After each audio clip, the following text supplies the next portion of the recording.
qua mua bát kẹt rồi. Không bát kẹt.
Cho mình tắt lạt luôn, tắt lạt đất Nam Kính, tắt lạt đất chiếu cô 7 giờ cái này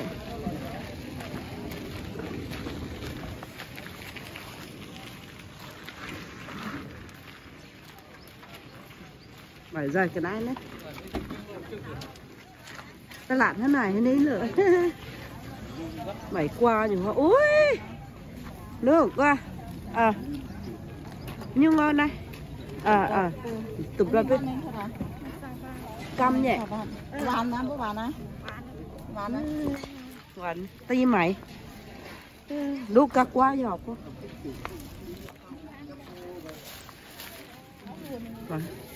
ta làm nó đâu hả ỏ lùm đá hả ỏ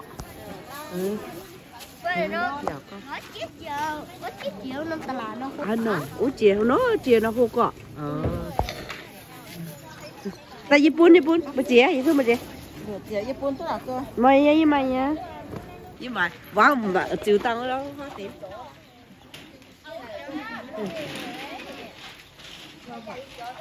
60 บาทนะ60 บาท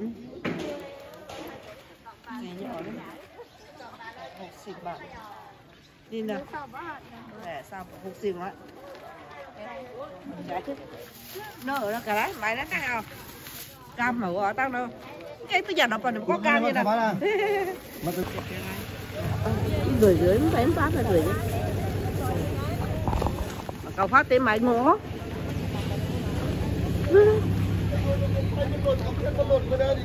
cầm muốn bài ngó hay đi á bài ngó túng ngó gì nhá là xía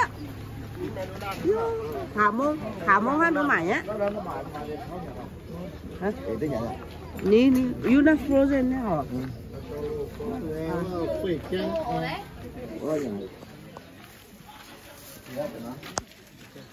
tên nào nhung à tung nôm con đúc cái gì cải pin chậu cái âu đi cả xỉ ta lạ cô tao 16 tao phụ ta lạ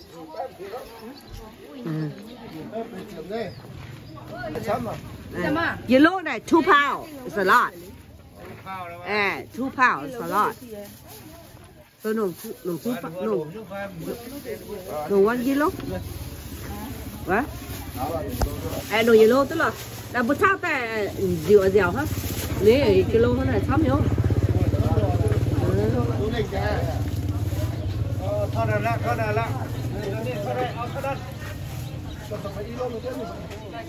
Nó một quầy đâu là nồi điêu đây nó. Thằng đi vào đó cũng đó. Quá xí đâu bị đồ xì trái rồi nó một lượng hái à là.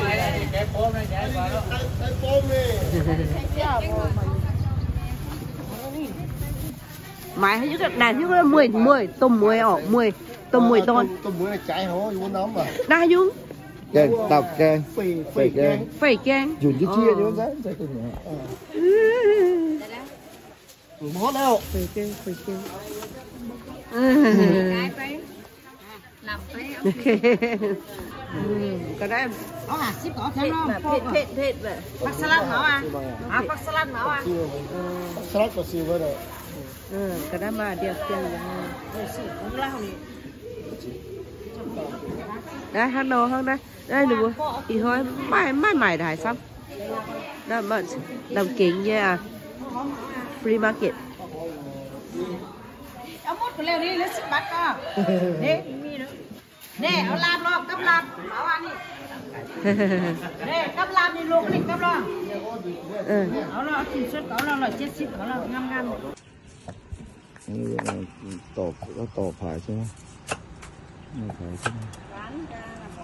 Đấy là đây là chị. Đây là chị. Đây là chị chứ ở kiểu. Tê chôm. Rồi này chị. Đây bao nhiêu hai đôi. Chạy yên. Oh, look at that. Look at that cool. And the big pot. Wow. Smells so good. Look at that. For juice. Hey. Học cà phê nó nhẵn đấy. Hả? Mà chẳng xả lắm. Wow, look at that. Look at yummy. Yeah? Nephew, nephew, younger brother nhé, son. Cái đó mà khú tảo. Cái này nó vừa chỗ túi giọt con. This is so clean. Have a stuff cover. Cái này.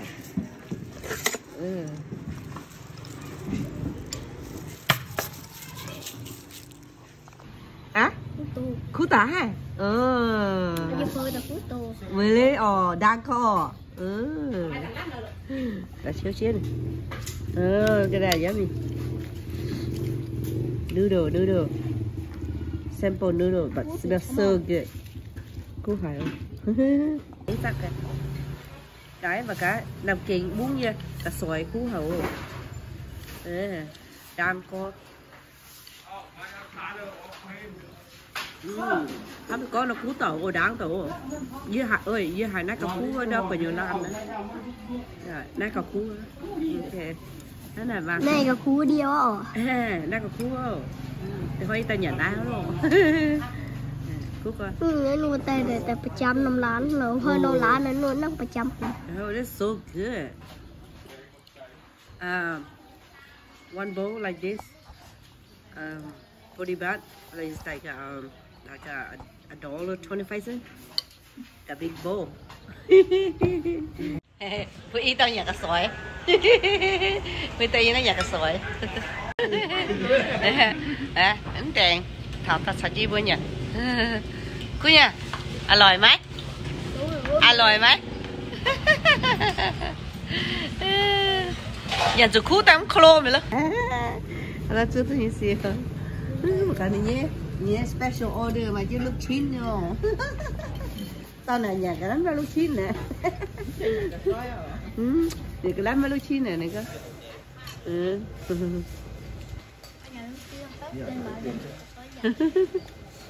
Còn tao chưa còn tuôn mình đều hang hả? Tuôn đều hang. Hả nó?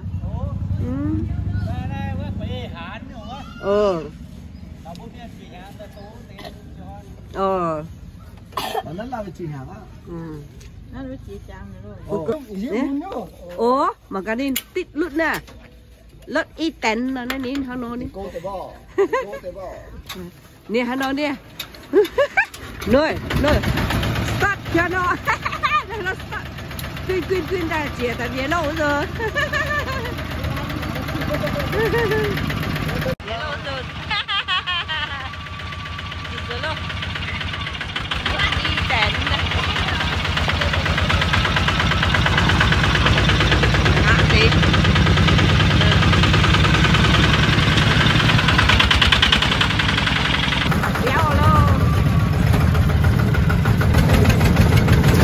Đó là cái là buôn bán ra liền rồi.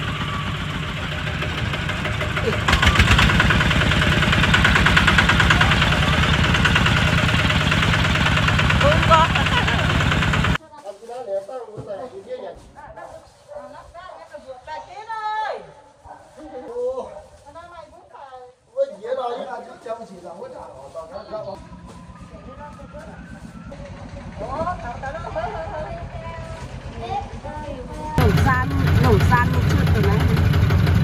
Rồi chiều bên. Lẩu san trước này này. Ba mươi treo mẹ này. Ba mươi treo này nó khá khá. Đó lẩu san. Ba mỏng rồi nữa. Cái yên này thì trước yên này khá khá. Yên gì treo. Cái yên này lẩu san. Con vài cái sỏi mà. Cái này là sỏi lan. Nãy đòi em ấy nhé, để tỏ.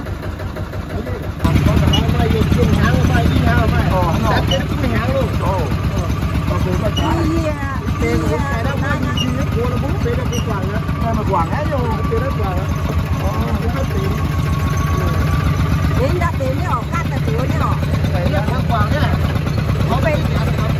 Bên đường á. Có những cái đó không?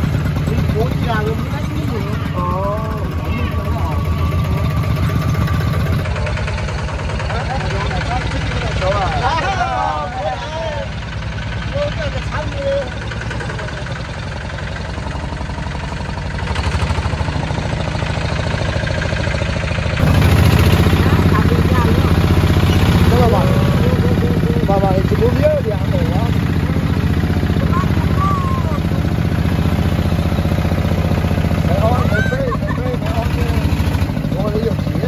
Quế bỏ. Đi ở quế rồi. Còn giờ nhà lô. Bây quế đâu quế tao có nhà lấy phân này ai này. Quế tao lấy nhà phân này mai. Tiến tiếp cái mà. Cho mà chó nhá. Cho mà. Ê, à hiện túp qua. À hiện túp qua một cái thằng ăn dao dao. Một cái. À chị một cái mấy số. Một cái mấy số. Ô. Ê, tao kẹt. Cái chùm mua phiếu này. Chùa sang. Mà cái này, nãy chùa íp nhá. Im nè, mà là chùm mua phiếu nè. Ê, mẹ chùa, chùa này chùa nhá. Ê, chùa. Cái ốp chê nè. Ốp chê nhà bài nhé. Ồ. Nè, cái này. Dăng rồi đó, chùm mua phiếu khu tẩu nè.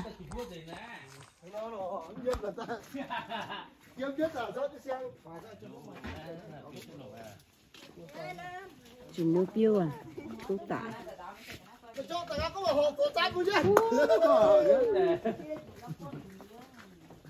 Cần đã để xong cô. Cần đã để xong cô. Đi phang. Ồ, chứ bây giờ cái sỏi nhé, một cái đó mà lâm phong xây tớ ta nó để lâm phong phang băng rồi đó. Nó xây tớ. Liu. chẹp trên đây lưu mà chứ túng đâu á mấy tao túng cả mẹ chả có tài nè tài nè tháo tài nè ôi dạ nó quá cá béo nung nuôi nhau tí bạt luôn tí bạt béo luôn trắng cô trắng cô lắm mà quét ta trắng cô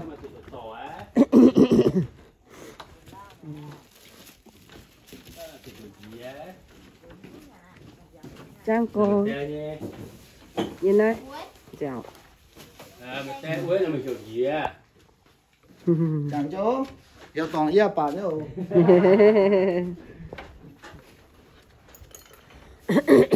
nãy quay taเป็นเกณฑ์như nè quay taเป็นเกณฑ์ปุ๋ยฮะเนาะปุ๋ยมันมีปุ๋ยฮะฮะเนาะจ้องจะผัดเต้นปุ๋ยออก Không phải tiền nữa. มันจ้องผัดเต้น Nhớ tội nó không phải tiền nữa. Tôi xong kìm đã ăn chứ thôi chúng bằng tảng lắm.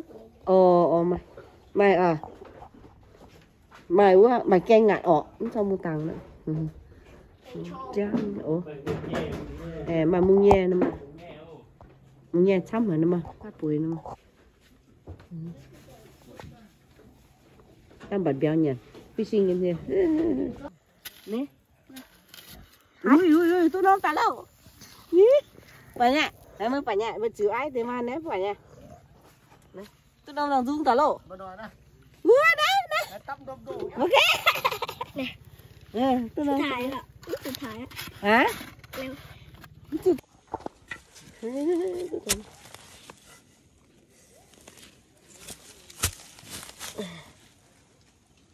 oh my god cái đấy nó tao đi nó tao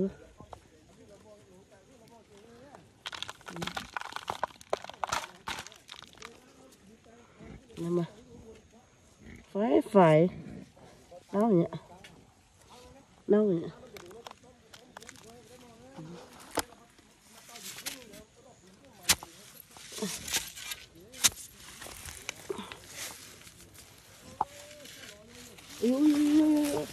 Now we have that.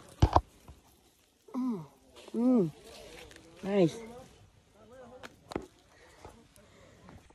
Try to get some warm to fishing, and my brother pond fishing. There's some in here. Phải nha nàng Dương bạn đèo rồi nè nó thấy nè phải cô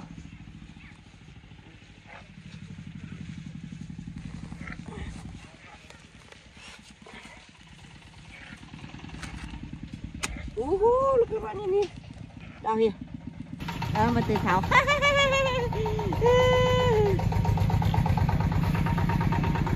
từ thảo nó thôi chứ cái này là cửa kho đi đó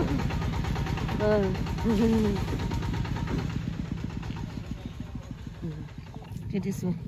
Oh my god.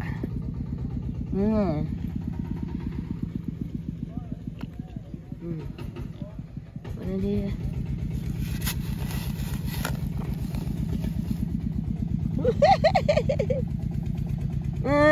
Look at that. Nó non vô cơ.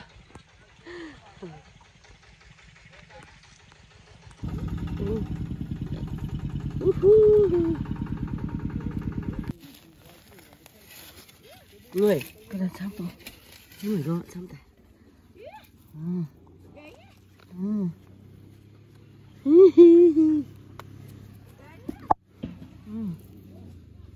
That's enough. Good look. That's it.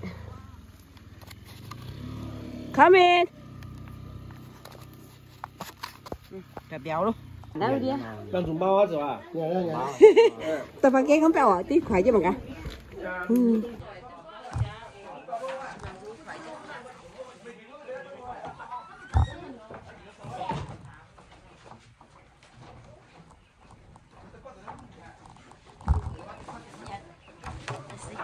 Phải ở Đồng Dung ơi, khỏi chân cả nhẫn nha. Bạn đô. Nè, cái đó là. Yêu từng ba đâu, em lủng đã ba đô họ đấy. Tôi tiêu biêu.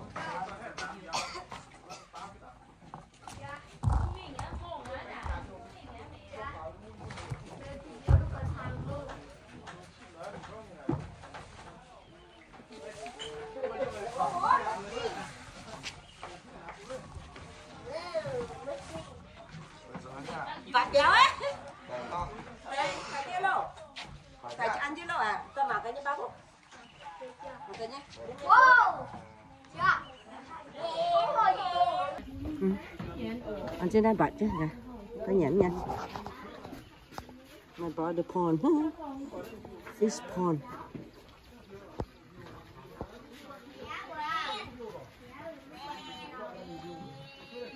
Wow.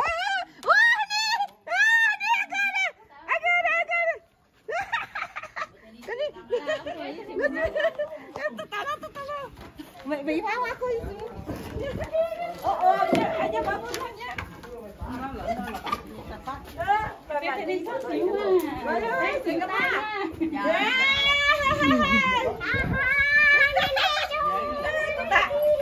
Vô. Đây cảm ơn. Nè. Ở đây nhung dạo không? Giờ panin. Panin? Wow, rồi cô. Panin nhỉ? Panin, I got fish, you see it? Tụt tao luôn. Tụt tao ta đây. Đang nhận đồng dung ngô, nó kia đồng dung nữa. Đó, tụt tao ta. Dạ, I got it. Ra anh Hải, xuống đi.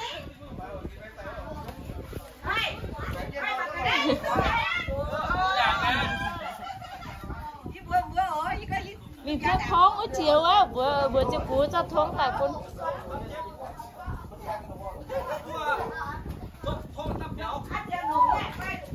Có hai nói là phải cưới nè.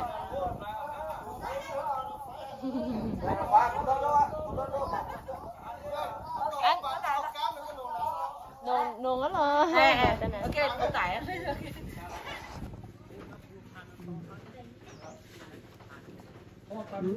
Nhìn mình sao béo.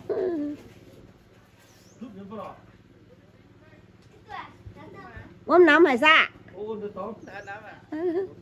Chắc chỉ nắm cả là cái xíu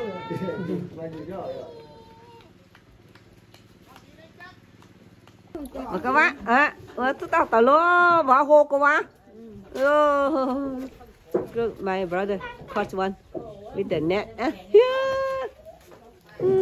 Hồ cô. Big one. Hả? Ủa? Ở cho như tụi tao tả đi.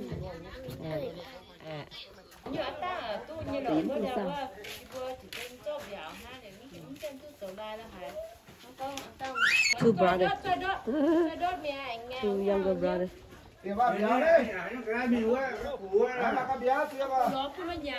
Anh chia với là ố ai tụi tao ta. Big one.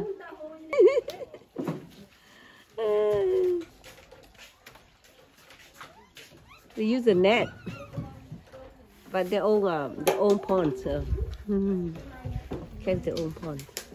Nó cần như bây giờ.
Alo, mang cái béo.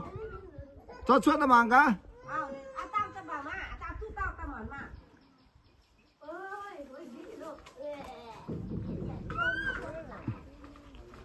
Vậy bún đót ăn tao ta mà nhé ổn tới nhà nó ồ.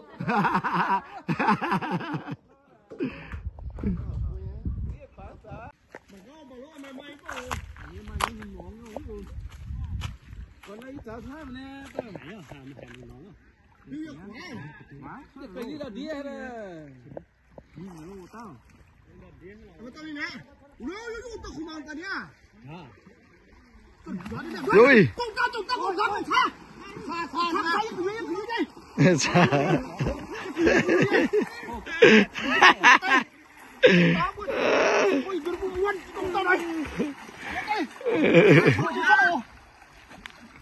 Xuất nhà hàng xuất.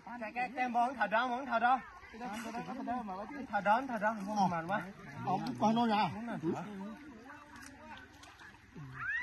Tao hốt cả chỉ tao tao mà. Ôi vậy nó. Ô thằng nó ô.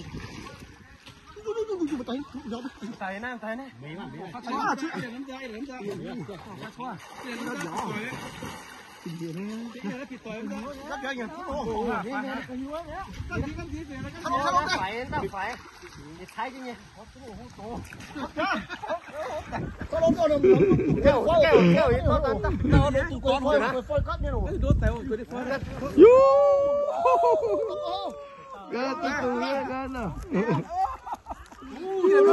nè. Cho phiếu tôi tao đó. Phải nhiều. Là chỗ tao đó mà. Thiệt luôn. Đó hay béo chưa mà. Cái sốt mà. Cái sốt khoảng thôi nè. Nó tổ khoảng tua nè. Khoảng cái mất tèo khoảng. Chiếm bông là cho mà ăn khai. Tay yếu ra chị tao. Bữa tao hú bé nè. Ngay hú lò. Tôm tao đó mà. Bạc cổ hô. Hoa cổ hô.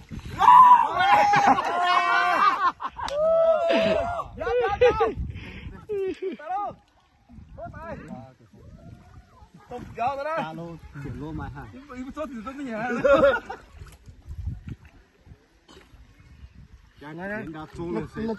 Nó có cắt như này, nó bục cửa chết chứ nhà, nó cắt như này. Chỉ nè ta có phải nè tôi cháu ta. Lúc mà nó bữa nó tè to à. Sốt dễ là. Tía tại bó kia nó kì. Bó một cả. Bó nó phù phù quảng. Bó bây giờ. Bác. Bó rồi. Bác. Cậu nghe nói rồi đó. Bó tao vong miền phương.เป็นน้าnày. Là bật đúc ra mày nè, nắn chứ nè. Bật đúc ọ. Nó sờ vai. Nó là ta là búa rồi, nó tỏ pháo búa ta. Tôi được còn được sen với số lô nữa. Đó tao kia nào. Nhưng béo nó mà quay những cái ta liều chứ tao bứt chín nhỉ. Chị ở bên nhà nhá. Ấp chứ cái người bữa nè, ok lo nè. Số đảng cả nhá. Cái to mà cái này sao hiểu. Nghe là hốt tao. Man mày lô men lô.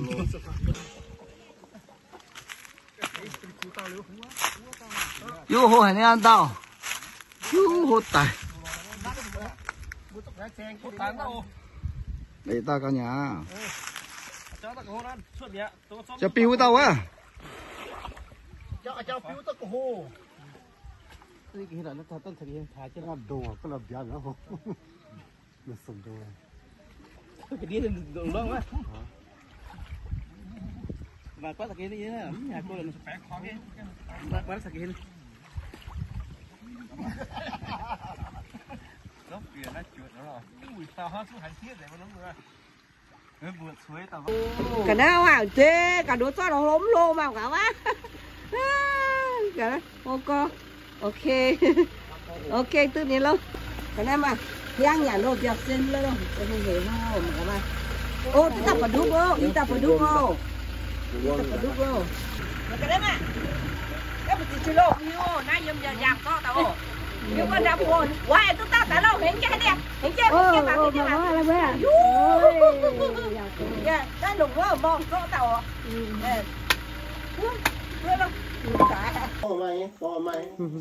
Rồi việc xin nhỉ? Mặn đi. Đi này tao tôm bèo cái con gì à?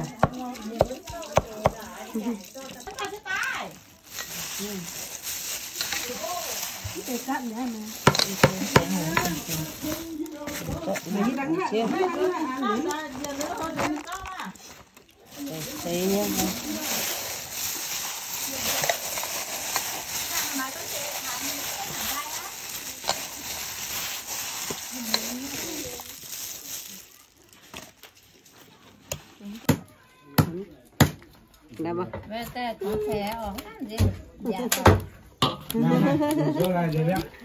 Cả mẹ ôn. Ha béo. Ta ốp. Hátแต่เปรี้ยวจางงเตนะ Ôn để bêu trang ổn, tăng bêu trang. เตนะฮะแต่เปรี้ยวแต่จางเปรี้ยวแต่จี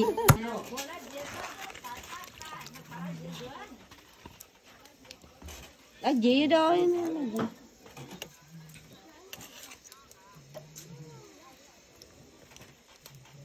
Tự nhiên cho sạc tại tôi là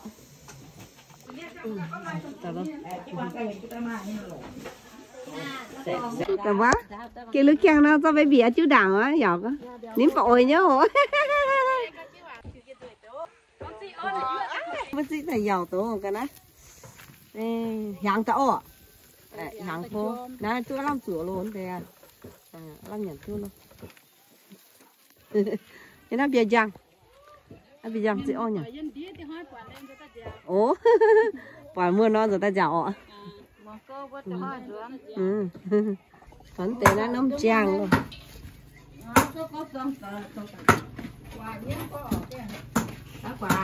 Oh, interesting. Making sour salad. Interesting salad. Bên nhẹ à? Tùng chang, suy. Phải quá. Okay. Đây là bữa búa, pha mà. Để nó xí. Xí. Xí. Cô chứ nó. Tôi chứ nó xin không? Xí.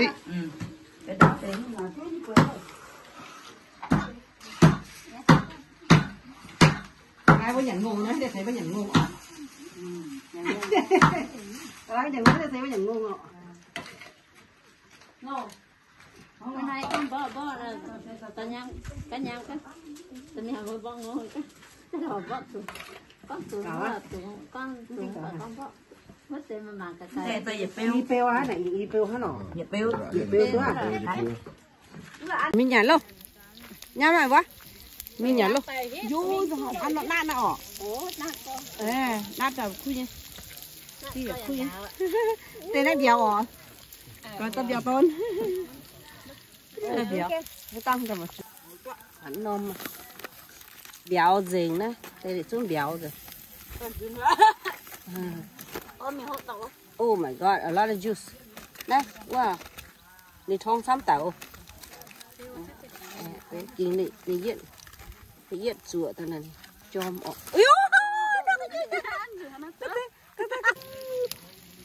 Tao lo chứ cái bữa mình nhả nó phải. Tao đã chấp biệt để đâu. Ok. Cả đó mà.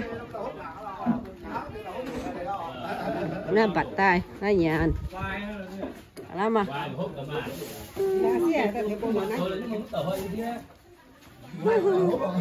Tìm việc suy đi. Tao tắt dầu sen. Để nó tắm mày.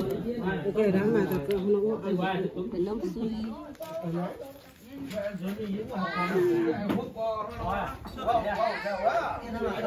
Cắn tay chà lon á. Tay chà lon á. Hi. Hi baby. Bye bye. Hi. Nhận keng. ủa cái đó thằng mà chăn được đi đom hết đấy đi đom rồi đi hăng đấy ủa chốt nè nhưng mà cái còn kia ta để là hốt được thì nhiều người ta thấy trên chọn béo nhận tao mà mới là tao chọc khổ đó đi ngâm giang nè tao béo kén tả sáng tao đi khôn chỉ vì tao béo sáng tao tê nhiều lắm hay chỉ vì tao béo bút nhàn ta sẽ làm việc ngoài bút cá tôm bút cá nhàn tây yên ngoài tây ngoài thế măng thế hẹp béo đó tê hả nó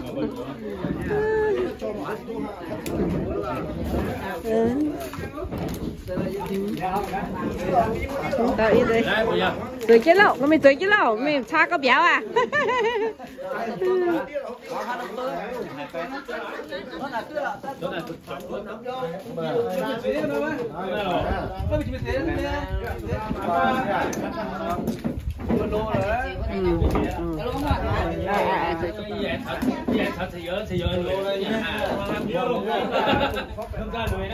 ok bố chào con mà nói gấp phẳng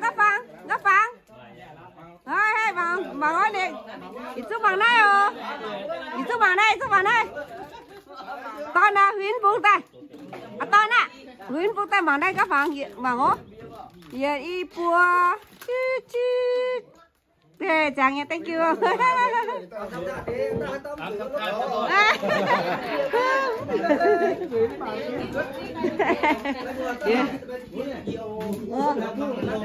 ê mà lồ tao bắt vé tao siêu con tao thảo tao nhận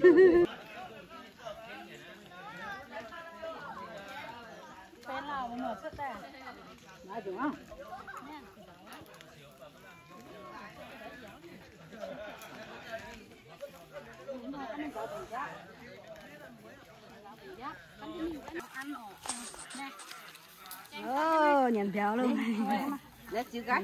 nè